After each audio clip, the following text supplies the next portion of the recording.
Good morning all of you. कैसे आप लोग? आई होप आप लोग अच्छे से प्रिपरेशन कर रहे होंगे। आई होप आप अपनी तैयारी को अच्छे से कर रहे होंगे।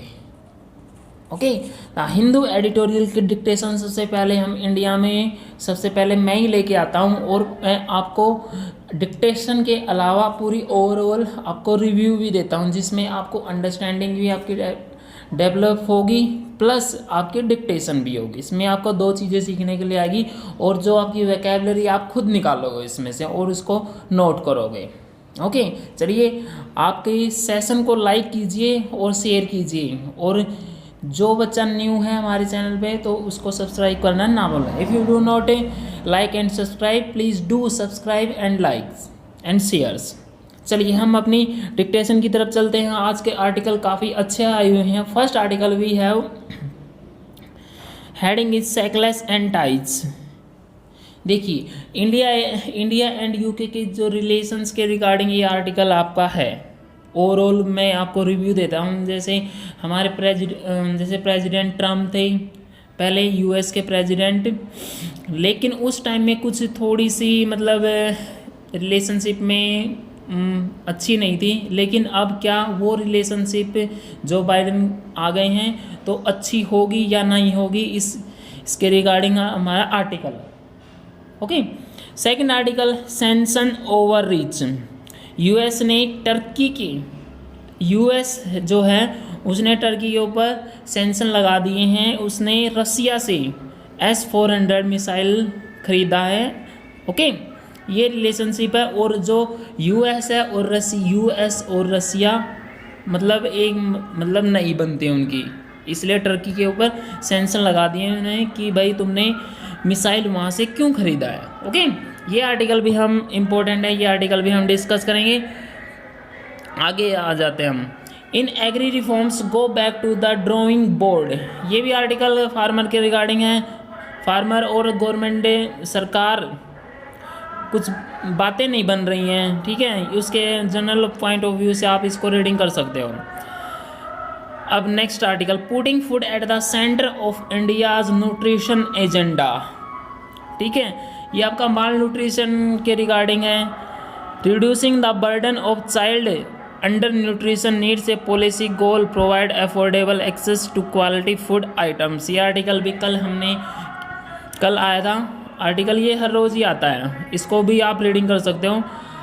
Every Friday we have a question, what challenges do online classes possible. क्या ऑनलाइन क्लासेस पॉसिबल है छोटे बच्चों के लिए? ये आर्टिकल आपके लिए, ये आपका फर्स्ट राइट बोलता है, सेकंड बोलता है नहीं है, थर्ड होता है कॉम्प्लिकेटेड है या नहीं है। इसमें क्वेश्चन आता है, इसको आप रीडिंग कर सकते हो आप। ओके, चलिए हम अपनी डिक्टेशन की तरफ चलते हैं। फर्स्ट आर्टिकल, 80 वर्ड पर minutes. Be ready, start. With the transition period of the UK's exit from the EU or BRICS ending this month, the Boris Johnson government is beginning to firm up its partnerships outside its region, and British Foreign Secretary Dominic Raab's Delhi visit came with a declaration of immediate and longer term goals for the India-UK relationship.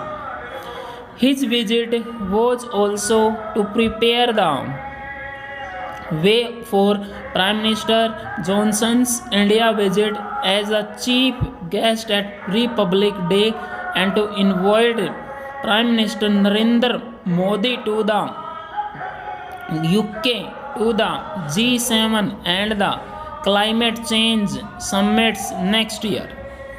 Mr. Johnson will be the first head of government to visit India after the spread of COVID-19. This will also be his first bilateral visit anywhere after Brexit, signaling the importance India and the UK give to this chapter in ties. In what he called a 10-year roadmap for relations, Mr. Raab discussed with External Affairs Minister S. Jaishankar and Mr. Modi of the grading of the 2004 India-UK Strategic Partnership to a comprehensive strategic partnership which will envision close military ties, cooperation in Indo-Pacific strategies, counter-terrorism and fighting climate change. Now, what out of the EU, Britain is on a mission to secure free trade partners, and after wrapping up nearly 20 trade deals, including most recently with the US, Japan, and Vietnam, that will take effect from January 1, Mr. Johnson would hope to announce the start of talks on an India FTA during his visit. The highlight of India's relations in the next year will be closer cooperation on the coronavirus vaccine, with the closer cooperation on the coronavirus vaccine with the Serum Institute set to produce and distribute the Oxford AstraZeneca vaccine in India, and then as part of the COVAX project to other developing countries. The turn of a new page in ties stagnant for the past 5 years due to British preoccupation is welcome. The relationship has failed to progress in this time despite visits by Mr. Modi and former British Prime Minister Theresa May. As a result, less important issues such as visas and the fate of fugitive Indian businessmen in the UK have been allowed to dominate the narrative. Over the past year, the MEA had responded sharply to protests at the Indian High Commission in London over the Article 370 move in Jammu and Kashmir and the Citizenship Amendment Act. This month, it was Britain's concerns about the farmers' protests that sparked responses in New Delhi about interference in India's internal matters. Mr. Raw's explanation that sometimes intense interest from the British Indian diaspora make Indian politics a factor in British politics is a reminder of how closely linked the two countries remain. A new chapter in their post-COVID-19, post-British relationship would necessarily entail the UK to be more sensitive to India's concerns and for India to be less sensitive when Britain expresses its concerns. Full stop. Student ये आपके 450 words हैं, इसको आप लिखिए और इसमें type कीजिए। Type आप नोटपैड में कीजिए और इसको मैनुअल चेक कीजिए, किसी भी आप सॉफ्टवेयर की हेल्प मत लीजिए। ओके, अगर आप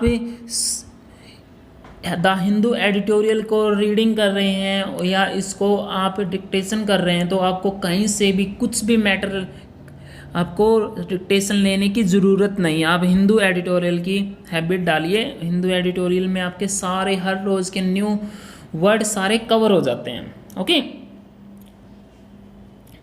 चलिए हम मिलते हैं आपको आफ्टरनून में एक अच्छी सी डिक्टेशन के साथ। सेकंड आर्टिकल आपका सैंक्शन ओवरेज, इसके साथ मिलते हैं। चलिए